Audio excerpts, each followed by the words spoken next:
Hi again then guys, and welcome to another specific car review for Gran Turismo Sport, and this time we return once again to the world of rallying for the Group B machines, this time with the Ford Focus Group B car, a car which I of course referred to as a Fiesta in the trailer back before the game was released.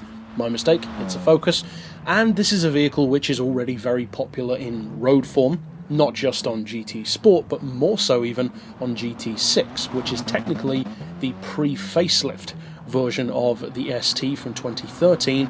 Very similar looking car, but nonetheless with some visual changes. As a rally car though, it's an altogether different animal. It's not front-wheel drive, it's all-wheel drive, it has a wider track, the centre of gravity is lower, and of course the weight is much lower, and the power and torque is much higher, as you'd safely assume with most rally cars. So the Focus has a very long and pretty impressive history with rallying, Colin McRae driving it, among others.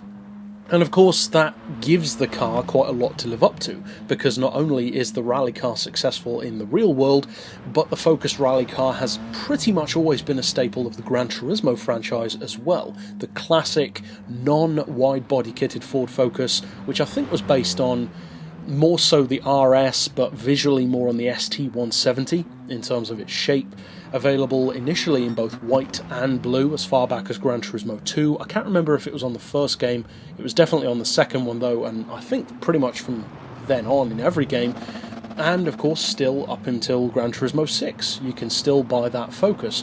Not necessarily as popular at that point, because by Gran Turismo 5, I believe it was, we had the official WRC Spec Focus, which of course gave it that much more authentic, real-world feel.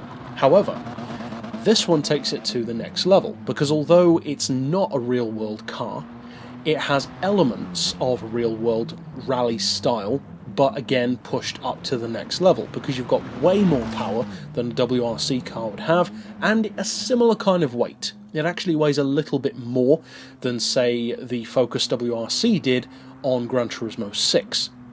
So how does it perform, with that being said? Well, the bar is pretty high for me personally, given how much I love the Nissan GTR rally car.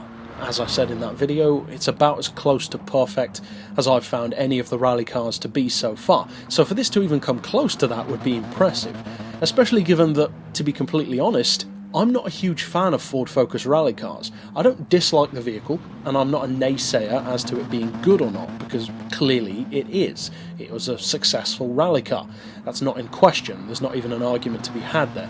But the thing that I have sometimes taken issue with is the proportions of a Focus, and to be honest it's not just the Focus. I'm not a huge fan, generally, of hatchback-based rally cars. I tend to prefer sedan or coupe-based, because I just find the weight proportions to be more conducive to getting the tail out and holding a nice drift through a corner. Not just to look good, but to go faster as well.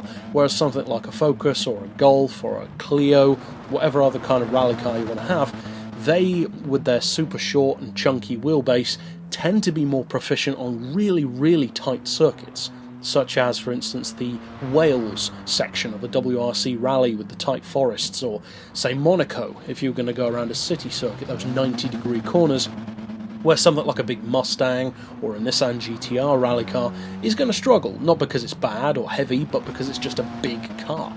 And that is also something which, of course, we've talked about a lot on the channel.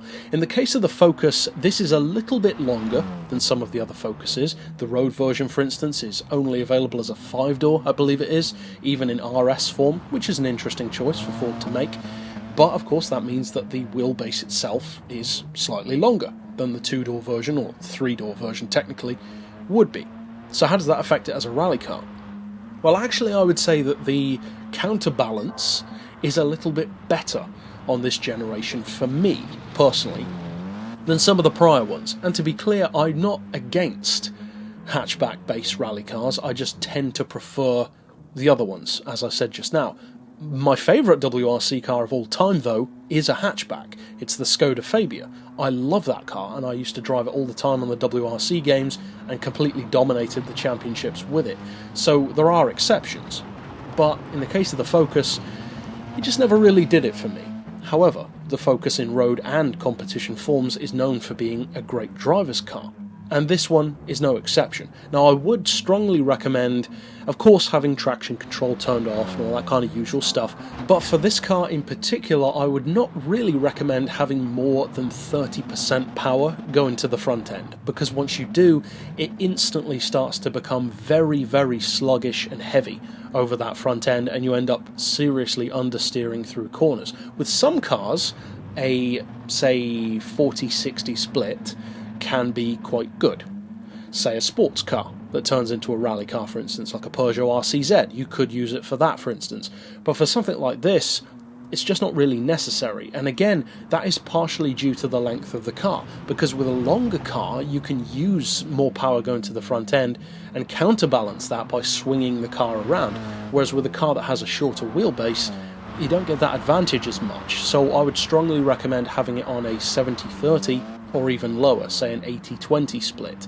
But of course, it's down to personal preference. As far as the car performing overall, and of course how it performs, it's good. It's very good. It's a Focus, so of course it's going to be good, and the fact that it's a fictional car allows Polyphony to have some creative license with what it's capable of. The 2-litre engine is quoted at 538 horsepower, 427 pound-feet of torque, and it weighs 1,260 kilos. So it's lighter than, say, the GTR or the Mustang, but about the same kind of weight as a couple of the others. It's in the same kind of region, for instance, as the Evo or the Impreza, which is good enough. The horsepower per ton is 427, which can actually give some of the Group 3 machines a pretty good run for their money. So it's got a strong spec sheet, and it definitely lives up to it. As you can see from the replay, it certainly isn't slow around Fisherman's Ranch, which is by far the biggest rally track in the game, but I feel that this car won't be fully exploited in terms of how good it is until we get more, say, Gymkhana style tracks where you can really make full advantage of that super short wheelbase and that really chunky driving style that a hatchback, not just a Focus but any hatchback, affords you.